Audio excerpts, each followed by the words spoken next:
Everyone, welcome back to our channel. आज मैं आपके साथ डिस्कस करूंगी क्वांटम मैकेनिक्स का एक और टॉपिक जो कि है particle in one dimension box. देखिए, क्वांटम मैकेनिक्स के मैं ऑलरेडी आपके साथ कई सारे टॉपिक्स को डिस्कस कर चुकी हूं एंड मैंने आपको इसके न्यूमेरिकल भी कराए हैं।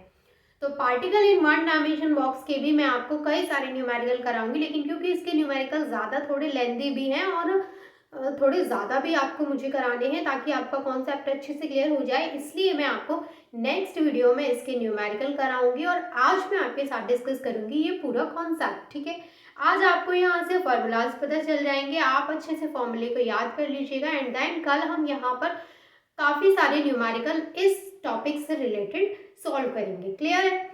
चलिए, इसके जो भी मैंने टॉपिक्स आपके साथ डिस्कस किए हैं प्रीवियस वीडियो में वो आपको प्लेलिस्ट में मिल जाएंगे और आपको पता है कि मैंने आपको जितने भी न्यूमेरिकल कराए हैं हर एक कॉन्सेप्ट के, मैंने ज़्यादातर आपको सारे कॉन्सेप्ट के साथ एक न्यूमेरिकल कराया है। तो जो भी मैंने आपको न्यूमेरिकल कराए हैं वो बहुत अच्छी बुक से कराए हैं मैंने आपको, पूरी शर्मा पठानिया फिजिकल केमिस्ट्री से। तो आप अगर उनको अच्छे से तैयार करेंगे तो ये आपके लिए बहुत ही ज़्यादा हेल्पफुल रहने वाले हैं। तो आज का जो हमारा टॉपिक है वो है particle in one dimension box. तो इसको हम समझते हैं कि ये है क्या। तो देखो, यहाँ पे बात हो रही है एक ऐसे पार्टिकल की जो कि वन डायमेंशन बॉक्स में मूव कर रहा है। ठीक है, तो here a particle of mass m, कोई एक पार्टिकल है जिसका मास है m और उसकी विड्थ जो है वो है a, और वो क्या कर रहा है, वो वन डायमेंशन बॉक्स में मूव कर रहा है। और वन डायमेंशन बॉक्स के अंदर जो पोटेंशियल है वो है जीरो। आप उस बॉक्स के अंदर कहीं भी आप देखेंगे, यानी वहां पर आप कहीं भी देखेंगे उसका पोटेंशियल, तो एवरीवेयर आपको जो पोटेंशियल मिलेगा inside the box that is zero. ठीक है, अगर मैं यहाँ की बात करूं तो ये यहाँ पर जो पोटेंशियल आपको मिलेगा, क्योंकि ये जो है हैविंग इनफाइनेटली हाई वॉल्स हैं जिनका v की वैल्यू यहाँ पर जो है वो जीरो नहीं है, आपको इनफाइनाइट है। ठीक है, लेकिन अगर मैं अंदर की यहाँ पे बॉक्स की बात करूँ तो यहाँ पर जो पोटेंशियल है वो जीरो है, यहाँ पर जो वैल्यू है x की वो जीरो है एंड यहाँ से यहाँ तक पहुँचने में x की वैल्यू क्या हो चुकी है, a हो चुकी है। ठीक है, ये है यहाँ पे potential for a particle in one dimension box. तो ये हमारा वो बॉक्स है जिससे आप इसको अच्छे से कॉन्सेप्ट को क्लियर करेंगे। आते हैं थोड़ा सा इसके थ्योरी पार्ट पे। Here a particle of mass m is confined to move in a one-dimensional box of width a, having infinitely high walls। यानी कि कैसे पार्टिकल की बात कर रही है, which have mass m and one dimensional box में वो मूव कर रहा है और उसकी जो width है वो क्या है भाई, a है उसकी width and having infinitely high walls। ठीक है, ये high walls है इसकी। The potential energy of the particle is zero everywhere inside the box। इस बॉक्स के अंदर आप कहीं भी पोटेंशियल एनर्जी चेक करते हैं पार्टिकल की तो वो क्या है, जीरो मिलेगी आपको, कहीं भी आप देखेंगे। तो यहाँ से पोटेंशियल एनर्जी का हमारे पास एक इक्वेशन निकल के आती है कि यहाँ पर जो Vx की वैल्यू है वो क्या है भाई, जीरो है, क्योंकि पोटेंशियल एनर्जी क्या है यहाँ पे जीरो है। तो इसको बोलेंगे हम यहाँ पे इक्वेशन 1। ये यहाँ पे इक्वेशन 1 आ गई है। अब हम क्या करेंगे, दस inside the box Schrodinger equation. अब हम inside the box Schrodinger equation को लगाएंगे। तो देखिए, श्रोडिंगर इक्वेशन को हम ऐसे भी लिखते हैं, एच कट, इसको एच स्क्वायर तो बोलेंगे ही लेकिन एच कट स्क्वायर बोलेंगे। ठीक है, एच कट की वैल्यू क्या है वो आपको आगे पता चल जाएगी, मैं आपको पूरा डिटेल में बताऊंगी कि एच कट का वैल्यू होता क्या एक्चुअल में। ठीक है, तो यहाँ पर जो हम श्रोडिंगर वेव इक्वेशन को लिखेंगे वो है minus H cut square upon 2m D square upon D X square plus v और x है, और फिर यहाँ पे हमने लिखा है साई, फिर उसके बाद x इक्वल ई साई, फिर उसके बाद x, और इसको हमने बोला है यहाँ पे इक्वेशन सेकंड। अब हम क्या करते हैं, आप फटाफट से इसका स्क्रीनशॉट ले लीजिए, फिर मैं आपको आगे के कुछ स्टेप्स बताती हूँ। यहाँ तक आपको सारी चीजें क्लियर थी। इक्वेशन 1 हमारे पास क्या आई थी कि जो पोटेंशियल था इनसाइड द बॉक्स वो क्या था, जीरो था। फिर इक्वेशन 2 जो मैंने आपको बताई कि जो श्रोडिंगर इक्वेशन है उसको हम ऐसे लिख सकते हैं। ठीक है, तो ये हमने श्रोडिंगर इक्वेशन यहाँ पे लिखी है जिसको हम इक्वेशन 2 कह रहे हैं। अब इक्वेशन 2 को हम इस तरीके से भी लिख सकते हैं, क्या कर सकते हैं, साई का हमने इसमें मल्टीप्लाई करा दिया है, यहाँ पे मल्टीप्लाई करा दिया साई का। तो इक्वेशन 2 को हम इस तरीके से भी लिख सकते हैं, minus H cut square upon 2m D square psi upon D X square equal E psi X, और यहाँ पे इक्वेशन थर्ड डाल देंगे, ठीक है। मैथमेटिकली इक्वेशन थर्ड में भी रिटन एज, अगर हम इस इक्वेशन थर्ड की बात कर रहे हैं तो हम इसको मैथमेटिकली इस तरीके से रिप्रेजेंट कर सकते हैं, D square psi upon D X square 2m e upon h cut square and psi equals to 0। इसको हम इक्वेशन थर्ड को मैथमेटिकली ऐसे लिख सकते हैं। तो ये हमारे पास जो इक्वेशन बनी है that is equation fourth. Equation fourth जो है उसको हम इस तरीके से भी लिख सकते हैं, क्या कर सकते हैं, 2m e upon h cut square की जगह पे हम k स्क्वायर यूज कर सकते हैं, क्योंकि k स्क्वायर जो होता है वो 2m e upon h cut square के इक्वल होता है एंड दैट इज कांस्टेंट। ये क्या है, कांस्टेंट है जो कि x पर इंडिपेंडेंट है, ठीक है। तो हमने क्या किया, इसको एज इट इज लिखा, यहाँ पर इसकी जगह पे k स्क्वायर को यूज कर लिया है सिंपल एंड साई को as it is and equal to 0। ये हमारे पास इक्वेशन 5 यहाँ पे निकल के आ गई है। अभी को इक्वेशन 5 जो यहाँ पे आई है, equation 5 is an ordinary second order differential equation which has solution of the form. तो इक्वेशन 5 को हमने इस तरीके से लिख सकते हैं, psi equals to a cos kx plus b sin kx। ये हमारे पास इक्वेशन 6 निकल के आई है।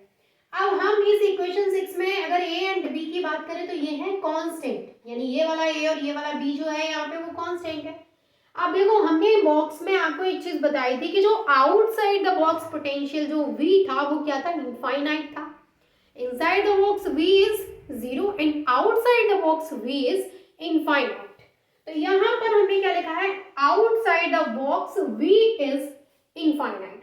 अब हम क्या करेंगे, इसकी वैल्यू को इक्वेशन सेकंड में डाल देंगे, यानी इक्वेशन सेकंड में जो ये v है यहाँ पर हम इनफाइनाइट रख देंगे। Is it clear to all of you?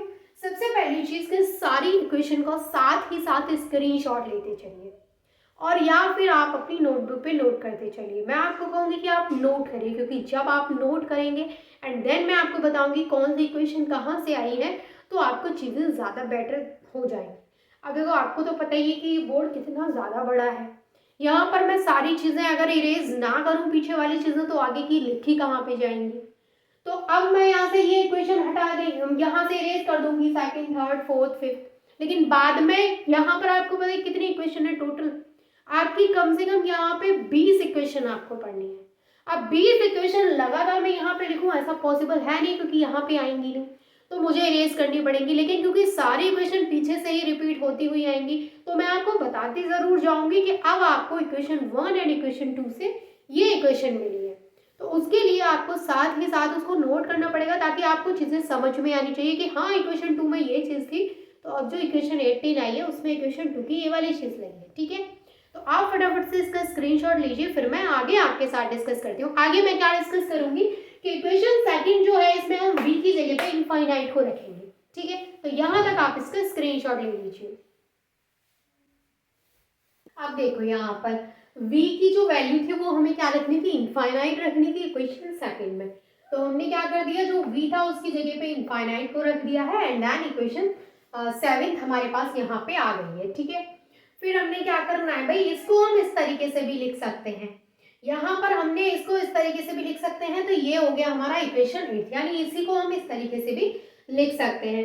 अब यहाँ पे देखो, this equation is satisfied if Sai is equal 0 everywhere outside the box.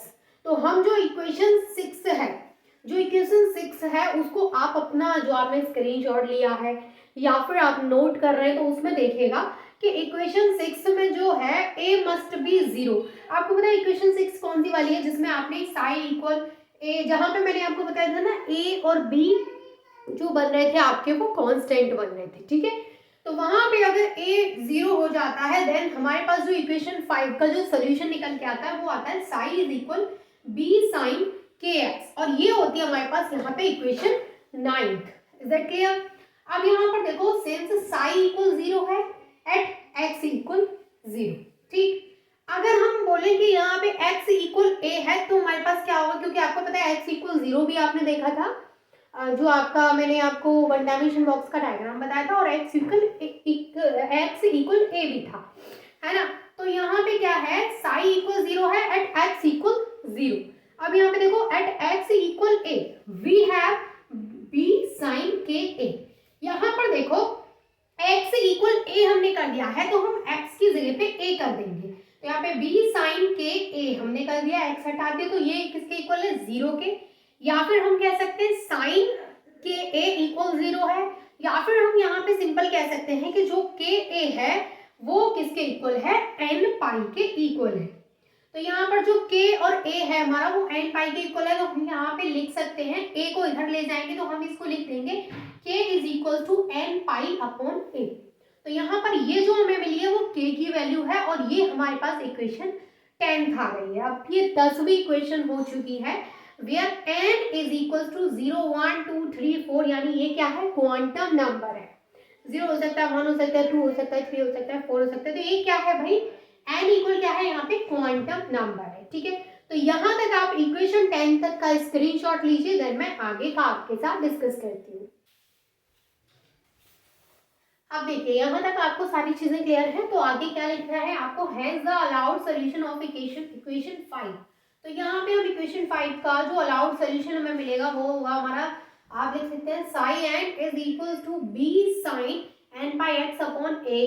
तो ये इक्वेशन हमारे पास आ गई है 11th। ठीक है, अब हम क्या करेंगे, एन की वैल्यू अगर हमने यहाँ पे 0 रख दिया, n equal 0 value of quantum number, तो हमारे पास इक्वेशन 5 एंड इक्वेशन 10 दोनों से हमने क्या करना है। देखो यहाँ पे जो n है वो 1 2 3 4 हो सकता है, क्योंकि आपको पता है कि n क्या है, क्वांटम नंबर है। ठीक है, अब हम अगर इक्वेशन 5 एंड इक्वेशन 10 से एक इक्वेशन निकालें, तो आप अपनी जरा उस नोटबुक में देखिए इक्वेशन 5 को और इक्वेशन 10 को, उन दोनों से हमें ये इक्वेशन यहाँ पे मिलती है 2m e upon H cut square equal n square pi square upon a square. तो ये इक्वेशन 12 हो गई है। ठीक है, आगे हम यहाँ पे एनर्जी कैलकुलेट करने का फॉर्मूला यहीं से निकालेंगे, तो हम लिखेंगे E n is equal to n square h cut square pi square upon 2m a square. या तो हम इस फॉर्मूले से एनर्जी को कैलकुलेट कर सकते हैं, या फिर हम लिख सकते हैं energy equal n square h square.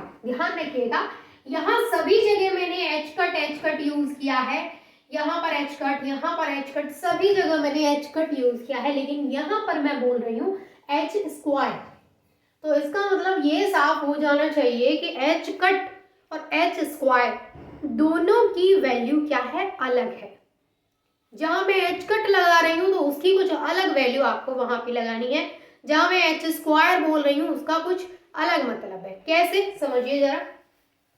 अब देखो एच कट जो होता है वो इक्वल होता है एच अपॉन 2 पाई के। तो अगर मैंने एच कट लिखा हुआ है, इसका मतलब वहां पर जो वैल्यू है वो है एच अपॉन 2 पाई, लेकिन यहाँ पर क्या है, मैंने एच कट को हटा के एच स्क्वायर लिख दिया है। तो हमारा यहाँ पे फॉर्मूला निकल के आता है एनर्जी के लिए n square h square upon 8ma square, और ये हो गई इक्वेशन 13th। ठीक है, ये जो एच कट है ये क्या है, रिड्यूस्ड प्लैंक्स कांस्टेंट है, या फिर इसको हम डायरेक्ट कांस्टेंट भी बोलते हैं। डायरेक्ट कांस्टेंट आप इसको बोल देते हैं, रिड्यूस्ड प्लैंक कांस्टेंट आप इसको बोल सकते हैं। तो जो इक्वेशन 13 हमारे पास निकल के आई है, ये क्या देती है हमें, gives the expression for the energy of the particle in one dimension box. यानी वन डायमेंशन बॉक्स में हम जो न्यूमेरिकल सॉल्व करेंगे तो वहां पे जो हम एनर्जी निकालेंगे, भाई ये फॉर्मूला आप रट लीजिए, कल मैं आपको इसके न्यूमेरिकल भी सॉल्व कराऊंगी, इस फॉर्मूले को वहां पे यूज करेंगे हम, तो आपको बहुत अच्छे से याद हो जाएगा। बट आप इस फॉर्मूले को मैं कहूंगी कि आप अभी तुरंत याद कर लीजिए, जिससे कि जब आप इसके न्यूमेरिकल सॉल्व करें तो आपको एकदम से क्लियर हो जाए कि हाँ भाई ये न्यूमेरिकल बहुत ही इजीली आप सॉल्व कर सकते हैं। तो ये एक फॉर्मूला है जो इम्पोर्टेंट है, जिसको कि आप नोट करिएगा कि यहाँ से आपको न्यूमेरिकल सॉल्व करना है। ठीक है भाई, चलिए फटाफट से आप लीजिए इसका स्क्रीनशॉट, एंड देन मैं आपको जो कोफिशिएंट बी है उसकी वैल्यू कैलकुलेट करना बताऊंगी। ठीक है, तो आप फटाफट से इसका स्क्रीनशॉट ले लीजिए। अब देखिए, अब हम यहाँ पे क्या करेंगे, let us determine the coefficient B. हम यहाँ पर कोएफिशिएंट बी को डिटरमाइन करेंगे in the wave function given by equation 11। तो हम यहाँ पे करेंगे normalization of psi since the total probability of finding the particle within the box is 1।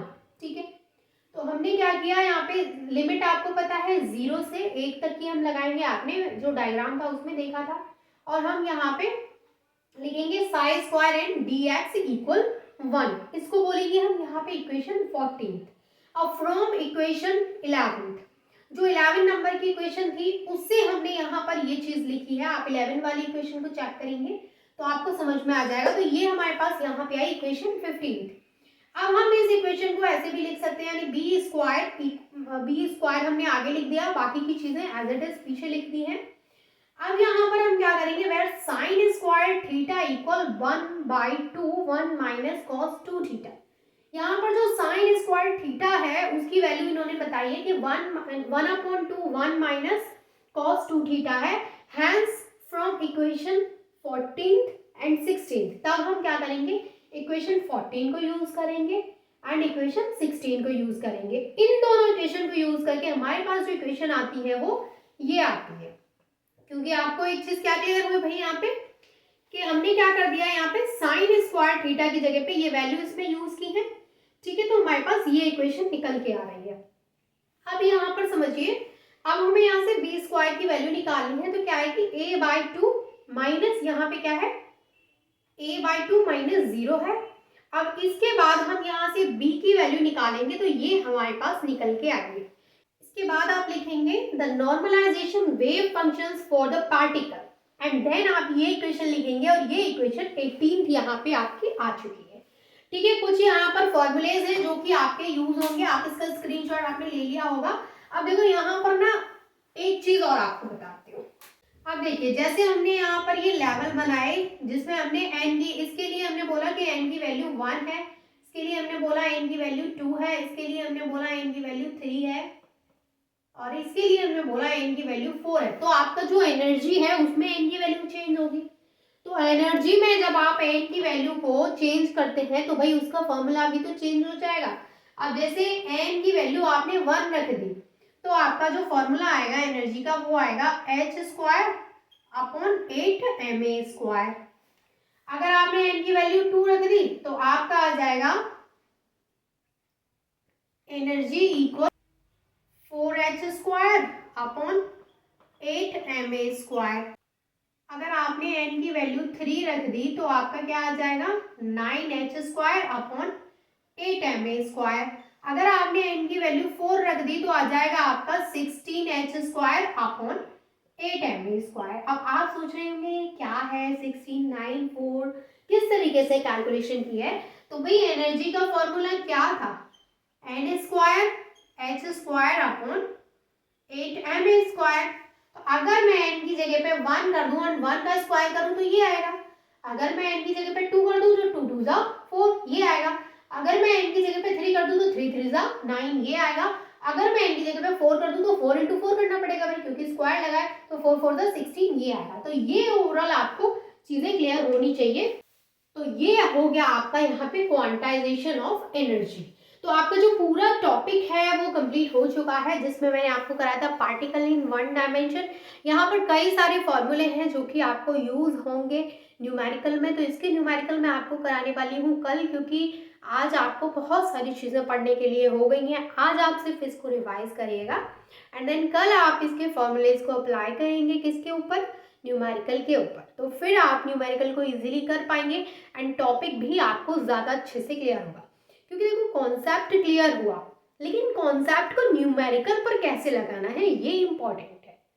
आपने डेरिवेशन पढ़ ली, आपको फॉर्मूले नहीं याद होंगे तब तक जब तक कि आप उसको नहीं लगाते हैं न्यूमेरिकल पर। जब तक आप न्यूमेरिकल सॉल्व नहीं करेंगे तब तक फॉर्मूलाज माइंड में नहीं सेट होंगे। जब आप न्यूमेरिकल सॉल्व करेंगे तो आप प्रिपेयर हो जाएंगे किसी भी एग्जाम के लिए कि अगर इससे रिलेटेड, क्योंकि ज़्यादातर क्या मिलते हैं आपको, ज़्यादातर आपको क्या मिलते हैं, न्यूमेरिकल मिलते हैं। और न्यूमेरिकल बहुत इंपॉर्टेंट रोल प्ले करते हैं किसी भी कॉन्सेप्ट में। कॉन्सेप्ट सभी को आते हैं बट सभी न्यूमेरिकल सॉल्व नहीं कर पाते हैं, ये बात हमेशा याद रखिएगा कि जिनको डेरिवेशन आती है, फॉर्मूला भी पता है, लेकिन उनको भी कभी कभी न्यूमेरिकल सॉल्व नहीं करना आता है। इसलिए मैंने आपके साथ सारे कॉन्सेप्ट के साथ साथ मैंने आपको न्यूमेरिकल भी कराने हैं। तो मैं आपको कल कराऊंगी इसके न्यूमेरिकल जितने भी पूरी शर्मा पठानिया की बुक में होंगे वो सारे मैं आपको कराऊंगी, 4, 5, 6 जो भी होंगे। तो आई होप कि ये वीडियो आपके लिए हेल्पफुल रहा होगा। एंड वीडियो अच्छा लगा हो तो प्लीज़ मुझे कमेंट करके ज़रूर बताइएगा कि आपको चीज़ें क्लियर हुई हैं कि नहीं। And thank you so much for watching this video.